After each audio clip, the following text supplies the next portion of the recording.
Explain to us how you think about the U.S.-China relationship, given some of the comments that Donald Trump has made about China being a currency manipulator. Did that come up during your meeting? Well, I think first, in America, there's a freedom of speech, right? So he can say whatever he wants, and I respect, I understand. But of course, I have my views. We did not debate about the China-U.S. trade or manipulation. We did not debate. We did not talk. We agreed on something.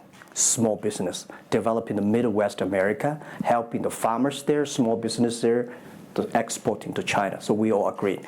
But something that we did not discuss about the American the job losing to China, Mexico, and this. Can I share with you my ideas? Please. Yeah. First, I think 30 years ago, when I just graduated from universities, I heard America had a wonderful strategy. They outsource the manufacturing job, service jobs. They outsource the manufacturer to Mexico and China, outsource the service job to India. There's a book called The World is Flat. Tom Friedman, colleague at the New York Times. And I think it's a perfect strategy. You know, that the Americans said, we just want to control the IP, we just want to technology, we just want the brand and leave the lower end jobs for the world. Great strategy. And second is that the American international companies made millions and millions of dollars from globalization. The top 100 companies in America. Amazing. I remember when I graduated from university, I tried to buy a beeper, the Motorola beeper. Cost me $250. My pay at that time is $10 a month as a teacher. And the cost of making that beeper is only $8 for a chip. Right. So past 30 years, IBM, Cisco, Microsoft, they made tons of money. The profit they made are much more than the 4 largest banks in China put together. The China Mobile Phone, China Unicom, and whatever you name it, put together. Still, these multinational companies made more money than. So their market cap grew more than 100 times in the past 30 years. But where'd the money go? This is what I'm curious, because as a business people, I always care about the balance sheet. Where's the money coming? Where'd the money go? Past 30 years, the American had 13 wars, spending $14.2 trillion. The money going there. What if they spend a part of that money on building up the infrastructure, helping the white collars and the blue collars? No matter how strategy good it is, you're supposed to spend money on your own people, right? Not everybody can pass Harvard. Like me, they're not good at education, right? We should spend money on those people who are not good at schooling. And the other money, which I'm curious about, is that when I was young, I heard America is about Ford and Boeing, those big manufacturing companies. The last 10, 20 years, I heard about is Silicon Valley and Wall Street. The money go to the Wall Street. And what happened? Year 2008. The financial crisis wiped out $19.2 trillion USA alone. They wiped out all the white collars and destroyed 34 million jobs globally. So what if the money is not Wall Street? What if the money spent on the Middle East, Middle West of the United States, developing the industry there? That could be changed a lot. So it's not the other countries steal jobs from you guys. It is your strategy. Okay, but you do not distribute the money and things in a proper way. This is what I. And now we are having a backlash. And that backlash is a rebuke of globalization. And so much of the conversation, frankly, that we have here, and that backlash is happening in the United States. But I will say President Xi was here yesterday. You had lunch with him. And he was quoting Abraham Lincoln. What did you make of that? Well, I would say that globalization is a great stuff.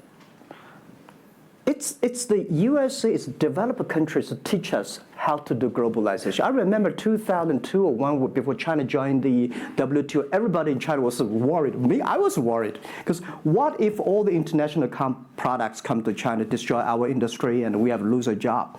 So convinced China, after 20 years, then you guys are telling, say, this is a terrible thing. I believe globalization is good, but globalization needs to be improved. This is Donald Trump, President-elect, want to solve it, the problems. That globalization, I think, should be inclusive globalization. In the past 30 years, the globalization was controlled by 60,000 big companies. 100 years ago, globalization was controlled by several kings and emperors. What if next 30 years we can support 6 million business doing business across the board? What if in next 30 years we can help support 20 million small business can do business across the board? So this is something which I believe globalization should be inclusive.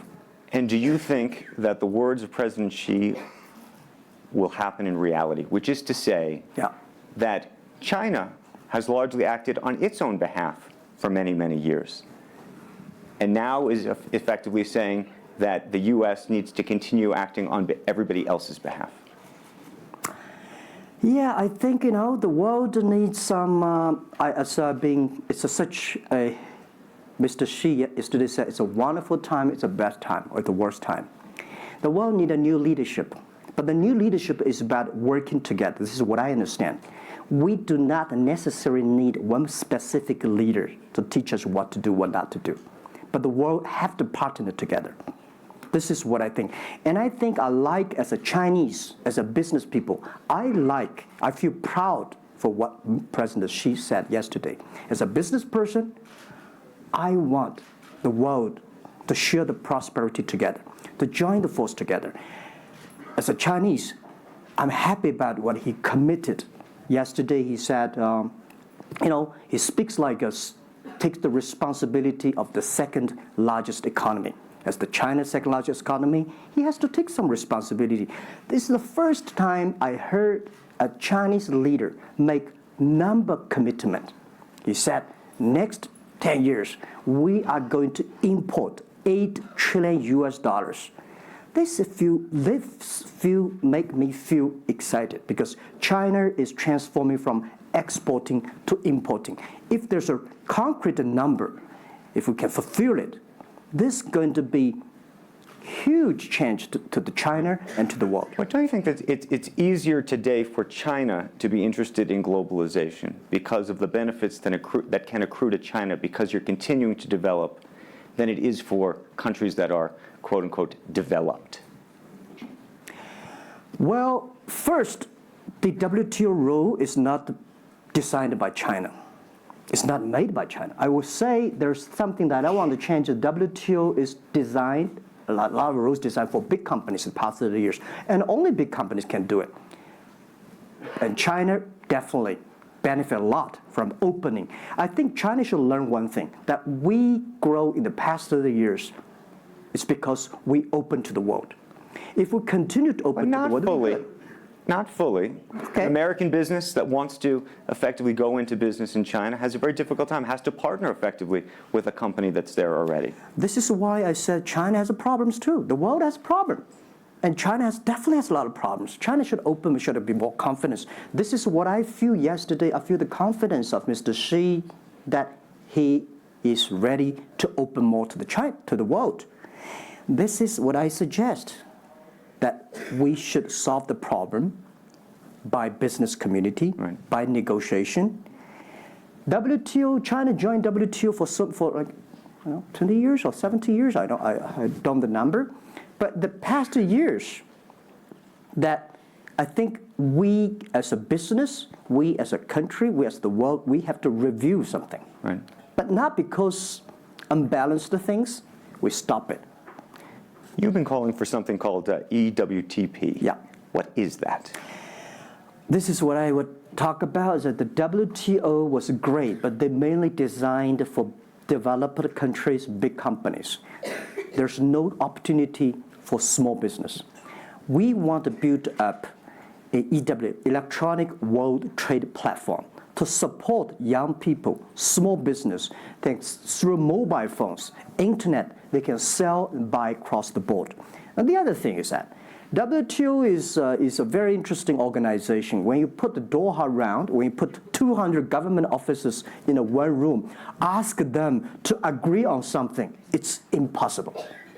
I can never imagine that they can agree on something together.